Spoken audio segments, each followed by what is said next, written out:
Oke, selamat datang semuanya. Kali ini kita bakal bongkar sebuah analisis tajam dari Simon Dixon tentang geopolitik, uang, dan ya masa depan kita semua. Ini bukan cuma soal kripto loh, ini tentang kekuasaan. Kekuasaan yang nggak dimenangkan lewat pemilu, tapi yang justru jadi dalang di balik pasar itu sendiri. Pernah ngerasa aneh nggak sih? Di satu sisi, kita dengar berita di mana-mana kalau pasar saham dan harga aset itu lagi tinggi-tingginya, rekor terus. Tapi di sisi lain, kita yang kerja tiap hari kok rasanya daya beli makin turun ya? Nah, ini dia pertanyaan besar yang jadi inti pembahasan kita. Nah, slide ini seolah-olah mengkonfirmasi perasaan kita semua.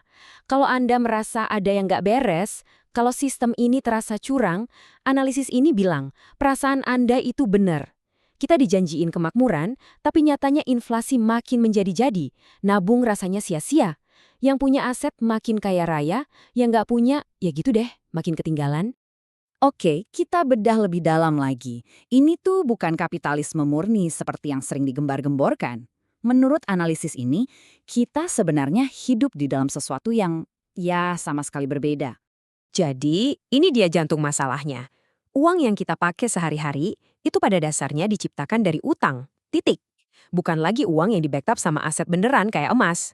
Dan karena bank yang jadi pihak pertama yang menciptakan dan nyebarin uang baru ini, ya jelas mereka yang paling diuntungkan dari bunga dan inflasi yang muncul, jauh sebelum efeknya nyampe ke kita-kita. Slide ini nunjukin momen paling krusial dalam sejarah modern. Tahun 1971 itu titik baliknya, teman-teman. Momen di mana mata uang dunia, dolar, dilepasin gitu aja dari standar emas. Sejak saat itu, semua aturan mainnya berubah total. Kita masuk ke era di mana uang cuma diciptakan berdasarkan kepercayaan dan, ya itu tadi, utang. Terus gimana sih cara kerjanya secara simpel? Gini, waktu bank ngasih kita pinjaman, mereka itu sebenarnya lagi menciptakan uang digital baru. Literally dari ketiadaan, dari angin.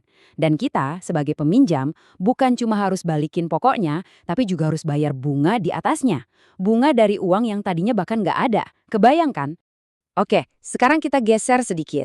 Kalau bukan pemerintah yang kita pilih yang berkuasa, terus siapa dong dalang sebenarnya di balik sistem ini?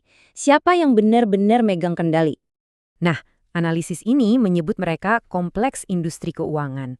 Ini bukan satu kelompok konspirasi rahasia ya. Ini adalah jaringan institusi-institusi superpower. Ada bank sentral kayak The Fed, ada raksasa manajer aset kayak BlackRock, ada juga badan-badan dunia kayak IMF. Mereka lah penguasa yang sesungguhnya, yang beroperasi di luar jangkauan pemilu. Mereka itu bukan ngikutin pasar, mereka yang menciptakan pasar. Dan kutipan dari Simon Dixon ini, wah, nusuk banget. Menurut pandangan ini, semua janji kampanye dan siklus pemilu itu cuma sandiwara. Tugas utama politisi itu sebenarnya cuma satu, menciptakan cerita yang bikin kita semua yakin untuk terus beli dan dukung utang pemerintah. Mereka itu salesnya. Kekuatan ini nggak cuma berlaku di dalam negeri loh. Istilah proof of weapon ini dipakai untuk menggambarkan gimana dolar dan sistem utang jadi senjata global. Ini bukan lagi soal mata uang, tapi alat pemaksa buat menyedot aset-aset beneran, kayak sumber daya alam dari negara-negara lain. Dan contoh Sri Lanka ini benar-benar nunjukin cara kerjanya. Buat bayar utang ke IMF, Sri Lanka harus mengubah sawah-sawah padi mereka jadi tambak udang. Kenapa?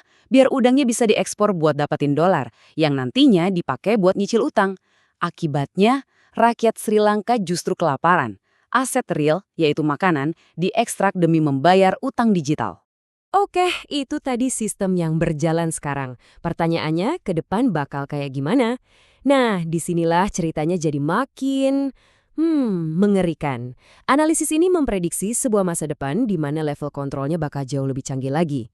Tiga pilar ini, uang yang bisa diprogram, pengawasan AI total, dan ID digital, kalau digabungin, bakal menciptakan sebuah jaring kontrol yang belum pernah ada dalam sejarah manusia.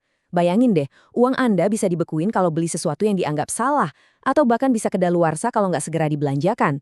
Setiap tindakan kita diawasi dan dikasih skor. Pas ketiganya nyatu, yang ngontrol kebijakan negara itu bukan lagi politisi, tapi para bankir.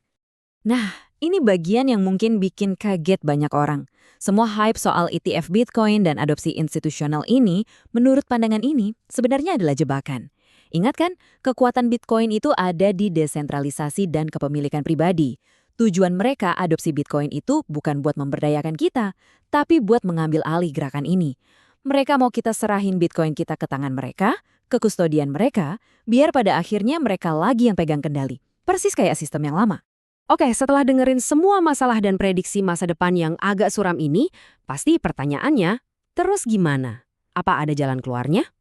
Untungnya, analisis ini juga nawarin sebuah jalan keluar, sebuah jalur menuju kedaulatan kita masing-masing.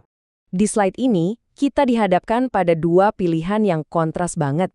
Jalan mereka itu adalah jalan ketergantungan, lewat utang, leverage, dan aset yang dipegang sama orang lain, yang ujung-ujungnya cuma perbudakan finansial. Sementara jalan kita adalah jalan kedaulatan, punya aset yang bebas utang, seperti Bitcoin, dan kita pegang sendiri kendalinya. Ini yang akan menuju kemerdekaan finansial. Jadi apa langkah praktisnya?